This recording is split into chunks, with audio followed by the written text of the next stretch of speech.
ரம்யாவுடைய திட்டத்து மூலியமா இப்போதைக்கு கார்த்திக் வந்து லஞ்சம் வாங்கியிருக்காரு அப்படின்னு சொல்லி ஹராஸ் பண்ணியிருக்காங்க. அவரை வந்து விசாரிச்சுக்கிட்டும் இருக்காங்க. அவர் எந்த தப்பும் செய்யல. அவர் அந்த மாரி வாங்க மாட்டாரு. அவர் பில் போட்டு தான் வாங்கியிருப்பாரு அப்படின்னு சொல்லிட்டு சண்முகம், நம்ம அண்ணன் இவங்க எல்லாரும் சேர்ந்து போயிட்டு பேசுறாங்க. ஆனா யார் என்ன சொன்னாலும் அவங்க சொல்றத நம்பல. ஏன்னா அந்த பணத்தை இவர் கையில வாங்கியிருக்காரு. அதுக்கான ஆதாரத்தையும் நாங்க அங்கேயே எல்லார்கிட்டயும் காமிச்சுட்டு தான் இவர நாங்க அங்கேருந்து கூட்டிட்டு வந்திருக்கோம். குடுத்தவரும் எங்களுக்கு ஆல்ரெடி கம்ப்ளைண்ட் பண்ணியிருக்காரு. இவர் இந்த மாரி லஞ்சம் கேட்குறாரு அப்படின்னு சொல்லிட்டு, அத நாங்க கரெக்ட்டா தான் வாட்ச் பண்ணி தான் வந்து நாங்க வந்து அவர அரெஸ்ட் பண்ணியிருக்கோம் அப்படின்னு சொல்லிர்றாங்க. இல்ல, இல்ல நீங்க தப்பா புரிஞ்சுகிட்டு இருக்கீங்க அப்படின்னு சொல்லி எவ்வளவோ வாதாடி பார்க்குறாங்க நம்ம அண்ணன்.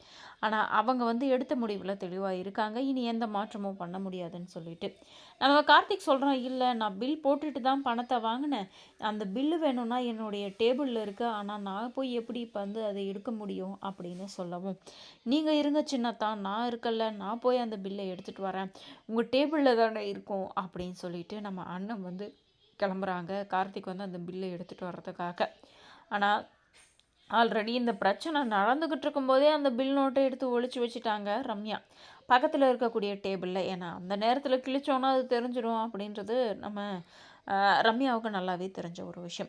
ஆனா, எப்படி இருந்தாலும் பில்லுல ஒரு சீரியல் நம்பர் லைனா ஒண்ணு வந்துட்டே இருக்கும். அத கிழிச்சாலும் சரி, அத வேற ஏதாச்சும் பண்ணாலும் சரி, அந்த நம்பர் மிஸ் ஆகுது அப்படின்றத எல்லாராலயும் கண்டுபிடிக்க முடியும்.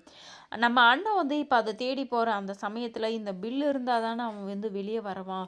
இந்த பில்லையே நம்ம இல்லாத பண்ணிட்டா, இந்த பில் நோட்டே இந்த இடத்துல இல்லாத பண்ணிட்டோம்னா, நம்ம நெனச்சத சாதிச்சிரலாம்ல அப்படின்னு சொல்லிட்டு, அந்த நோட்டை கையில எடுத்து வச்சுக்கிட்டு ரம்யா யோசிச்சுக்கிட்டு இருக்காங்க. அந்த சமயத்துல தான் விறுவிறுன்னு போன நம்ம அண்ணன் ரம்யாவோட கையில ஒரு நோட்டு இருக்கிறத கவனிக்கிறாங்க. கண்டிப்பா இது அவருடைய பில் நோட்டு தான் அப்படின்றத நம்ம அண்ணன் வந்து தெரிஞ்சுக்கிறாங்க. ஆனா, அண்ணன் வந்து நிம்மதியா வாழக்கூடாது. இவங்க 2 பேரும் சந்தோஷமா இருக்கக்கூடாது. இந்த வாழ்க்கையே அவங்களுக்கு நிலைக்கக்கூடாது அப்படின்றதுக்காக தான், இவ்ளோ பிரச்சனையையும் ரம்யா உண்டு பண்ணிட்டுருக்காங்க. அப்படி இருக்கும்போது, கண்டிப்பா இந்த நோட்ட நம்ம அண்ணன்